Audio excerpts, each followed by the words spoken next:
우리나라에는 지금 미국이라는 동맹이 있고 또 옆에는 중국이라고 하는 최대 무역 파트너가 있고 북쪽으로는 북한이 안보 위협을 하고 있고 또 우리의 가장 가까운 이웃인 일본과는 지금 척을 지고 있어서 대한민국이 역대 이렇게 고립되고 또 이렇게 왕따당하고 이렇게 업신여긴 적은 없다. 어떻게 보면은 우리나라가 지금 너무 시대에 뒤처지고 있고 국제사회의 질서 변화에 따라가질 못하고 있고 벼랑에 서 있는 그런 상황이다 이렇게 저는 보고 있습니다. 그래서 오늘 제목을 미국 바이든 시대의 벼랑에 선 대한민국 외교안보 이렇게 잡았습니다. 핵심은 미중 갈등 속에서 한국이 어떤 전략적 선택을 할 것이냐 이런 내용입니다. 제가 바이든 대통령을 만난 것은 2008년 7월 말입니다. 그때 제가 이제 18대 국회에서 외교통상통일위원장으로 출마할 때입니다. 제가 느낀 것은 이분이 미국 정치에서 가장 경험 많은 의회주의자고 미국의 가장 엘리트 그런 정치 지도자임에도 불구하고 최초의 그 흑인 대통령을 만드는데 본인이 부통령으로서 8년간 견마지로를 다했다고 하는 것이 대단히 놀라운 일입니다. 그러면서 본인은 또 이걸 농담으로 이럴 줄 알았으면 내가 빨리 할 거 그랬다. 이렇게 얘기를 하는 걸 보고 참 소탈한 분이다. 바이든 행정부가 지금 직면하고 있는 과제는 4가지입니다. 우선 코로나 팬데믹. 이것을 어떻게 빨리 극복하느냐. 최우선 과제입니다. 두 번째는 경제 회복입니다. 그동안에 미국이 경쟁력도 많이 상실했지만 또 코로나로 인해서 엄청난 실업자들이 나오고 있고 미국의 제조업이 지금 벼랑 끝에 있습니다. 세 번째는 흑백 갈등입니다. 오바마 대통령이 나오면서 미국의 노예 해방 이후에 가장 진보적인 그리고 가장 흑백 간의 화합을 이루는 그런 대통령으로서 미국을 이끌겠다 이렇게 얘기를 했는데 그 이후에 또 트럼프 대통령이 나오면서 다시 시계추가 반작용으로 가서 흑백 간에 지금 아주 긴장된 갈등이 폭발하기 직전입니다. 네 번째는 기후변화입니다. 아시다시피 트럼프 대통령은 파리 기후협정에서 탈퇴를 했고 화석연료라든지 또는 미국의 전통적인 에너지 산업을 중흥시키겠다 이렇게 얘기를 하고 있는데 바이든 대통령은 전혀 반대의 생각을 하고 있습니다. 친환경 그리고 청정 에너지 또 원전을 포함한 첨단 에너지 이것을 앞으로 미국의 새로운 경쟁력으로 삼겠다. 바이든만큼 중국을 잘 아는 미국 정치인이 없다 이렇게 전문가들은 이야기하고 있습니다. 바이든 그 상원의원 시절에 79년에 중국에 가서 덩샤오핑을 만났는데 그때 덩샤오핑 이야기가 이 젊은 36살의 상원의원한테 중국은 앞으로 천지개벽할 겁니다.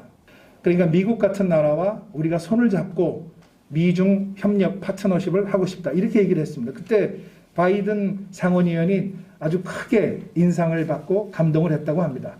그런데 이번에 바이든 이제 후보가 당선이 돼서 미국 CBS 방송에서 시진핑은 어떻게 생각하십니까? 이렇게 얘기를 하니까 그는 매우 명석하고 터프하다.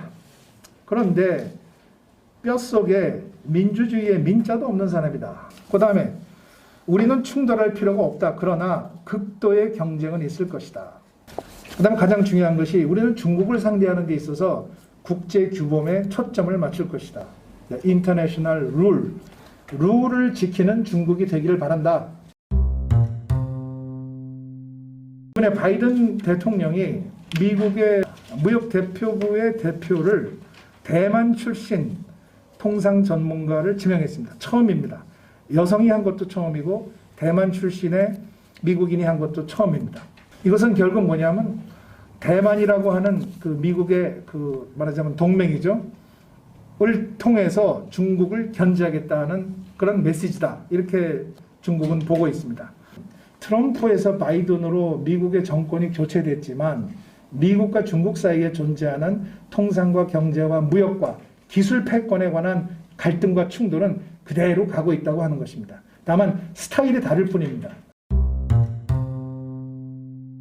그런데 세계에서 반도체 만드는 나라 중에 가장 많은 반도체 최대 생산 국가가 어딘가 하고 보니까 과연 아시아 중에서도 작은 나라 대만입니다. 그런데 중국은 지금은 15%지만은 2030년이 되면은 거의 25%로 올리겠다는 아주 야심찬 계획을 가지고 있습니다. 그럼 25%면은 중국이 세계 최대의 반도체 국가가 되는 거죠. 반도체 전면전이 벌어졌습니다. 쿼드는 아시다시피 4명이 모여서 힘을 합치는 소위 사각협력, 이것을 쿼드 이렇게 얘기를 하는데 그 나라가 지금 말씀드린 나라입니다. 미국, 일본, 인도, 호주입니다. 이 4나라만 모일 게 아니라 한국, 또 베트남, 그리고 뉴질랜드 같이 7나라가 모여서 얘기를 해보자 이런 게 있었는데 우리 문재인 정부에서 쿼드? 그거 잘못된 생각이야. 우리가 왜 거기에 줄을 서야 되지? 그거는 중국을 견제하기 위해서 만든 건데 우리는 아닌 것 같은데 잘못된 메시지를 계속 내보내니까 아예 초청을 안 해버렸습니다. 그래서 이 쿼드라고 하는 새로운 국제 질서에서 한국이 레이더에서 사라지고 있는 거죠. 레이더에서 사라지고 있습니다. 이렇게 되면 왕따가 아니라 지도상에서 아예 한국이 레이더에서 사라져버립니다. 싱가포르 선언은 다들 아십니다만 제가 볼 때 이 선언의 결함은 1, 2, 3, 4 이렇게 4가지가 있는데 거기 보시면 첫 번째 미북 관계 수립, 두 번째 한반도 평화체제, 세 번째 한반도 비핵화, 네 번째 즉각적인 유해성화 이렇게 되어 있는데 이게 3번이 아니라 1번으로 가야 되는 겁니다. 3번이. 우선순위가 달라진 겁니다. 이것은 북한이 요구한 겁니다. 그걸 받아들인 겁니다.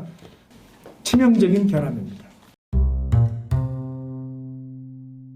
대북 전단 금지법을 만들어서 우리 자유민주주의 국가에서 헌법에 보장된 표현의 자유를 원천 봉쇄하고 국제적인 그런 세계 보편 인류의 권리인 인권을 차단하는 이런 법을 그냥 일방적으로 밀어붙였습니다. 유엔도 그렇고 미국도 그렇고 유럽도 그렇고 이 대북 전단 금지법에 대해서는 제가 볼 때 문재인 정부의 최대의 실수 중에 하나다. 정말 안타깝고 개탄스러운 일이 아닐 수 없습니다.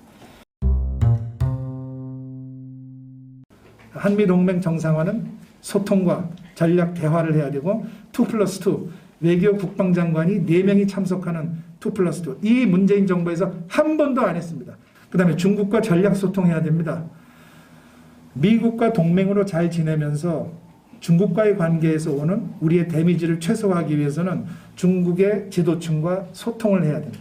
중국과는 분명한 선을 지키고 원칙을 지키는 전략 소통이 필요하다. 그 다음에 일본과 협력은 회복해야 됩니다. 이렇게 최대 역대 최악의 한일 관계는 없다. 이건 그야말로 웃지 못할 일이다. 이렇게 보고 있습니다. 그 다음에 글로벌 시장을 다변해야 된다. 중국에 가는 수출 의존도를 낮출 수밖에 없다. 그런 리스크를 줄일 수 있는 전략, 입체 전략이 필요한 오늘 마포 포럼에서 초대해 주신 데 대해서 너무 감사드리고 경청해 주셔서 고맙습니다. 감사합니다.